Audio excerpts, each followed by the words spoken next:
legislation being promoted in Congress is the so-called energy or climate change bill.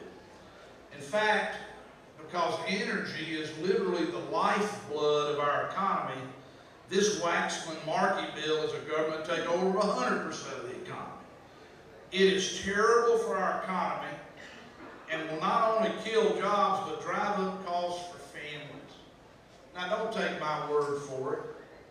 Listen to what Barack Obama said to the San Francisco Chronicle last year. Quote, "Under my cap and trade plan, electricity rates would necessarily skyrocket," close quote, said then Senator Obama. And it's true.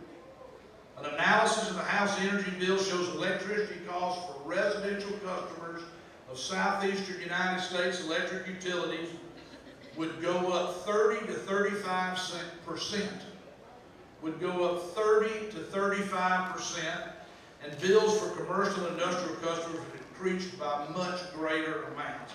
Now you think about what happens if your electric bill goes up 30 or 35%.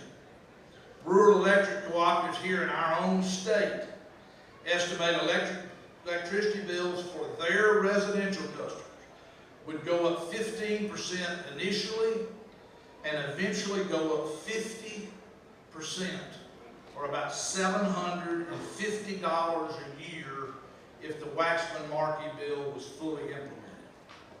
Earlier this year, the National Association of our Rural Electric Cooperatives calculated residential bills for their customers would go up $50 to $60 a month. Now, our people can't afford for their light bills to go up $600 or $750 a year. That would be awful for our economy, more importantly, be terrible for families, and particularly the poorest families, working class families, even middle class families can't stand a $750 increase in their electric bill. The left and their allies in the liberal media elite claim the Waxman-Markey bill with its cap and trade tax is a jobs bill. They say it'll create green jobs. Well, if it's a jobs bill, why does the Waxman-Markey bill include billions, that's right, billions of dollars for special unemployment funds for all the people who will lose their jobs because of the effect of this very bill? Look at the bill and you'll see that that's in there. Every study of the Waxman-Markey bill says it's a jobs killer. The U.S. Chamber said it will cost 2.5 million jobs a year. What are they thinking in Washington?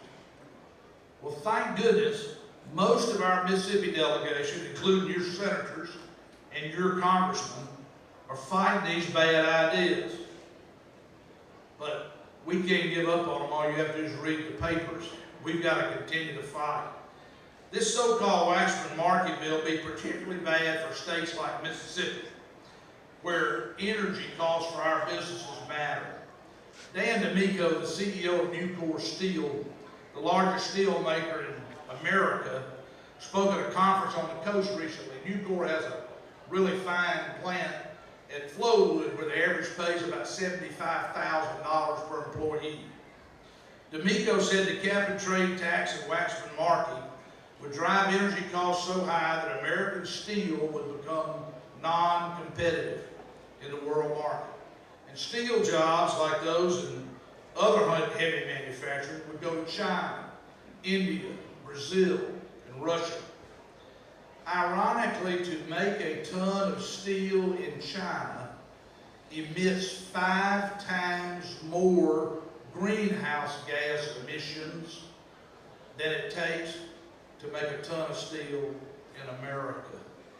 How crazy is this policy that would make greenhouse gas emissions worse?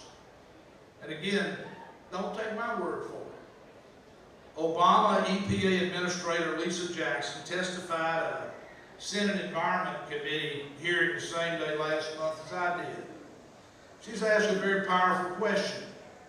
If the U.S. adopts the Waxman-Markey global warming climate change bill, but China and India don't cut back on their greenhouse gas emissions, would it make any difference in reducing greenhouse gas emissions? The EPA administrator said that American sacrifices and costs caused by the Waxman-Markey bill, quote, would not impact world CO2 levels. That we would make all this sacrifice and it wouldn't change a thing about global climate. This is the Obama EPA administrator.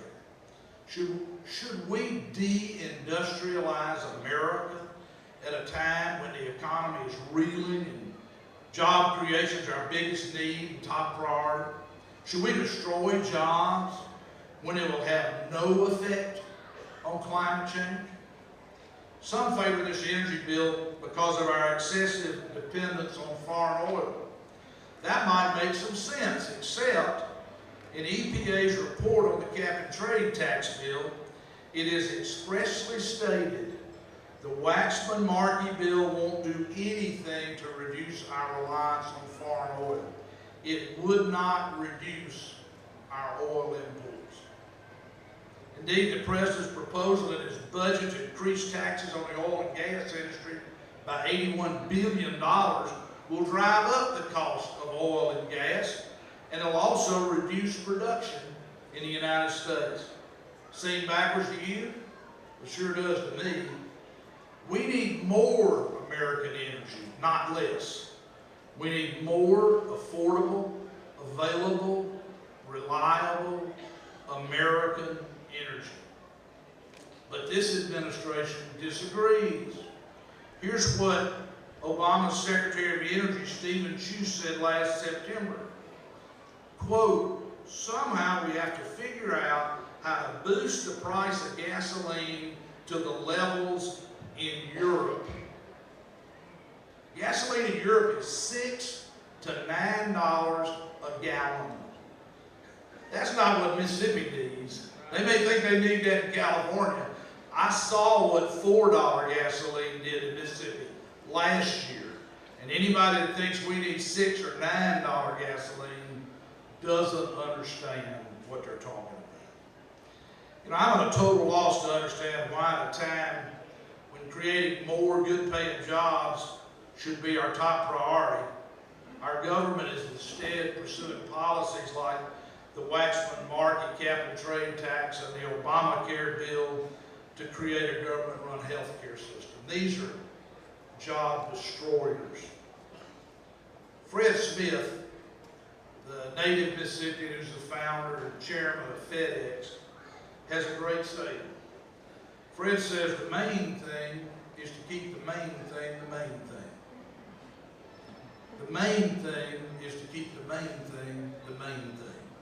For America, the main thing is to get people back to work, to create jobs by keeping our businesses competitive instead of destroying jobs by driving up costs and taxes on our employers, to protect the environment in prudent, responsible ways that work in tandem with a strong economy.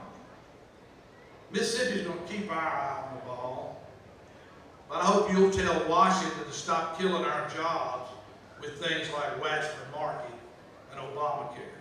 So I'm confident Mississippi will overcome bad federal policy if we have to. But I hope I can rely on you to try to work to make sure Congress doesn't put bad policy on us that we have to overcome.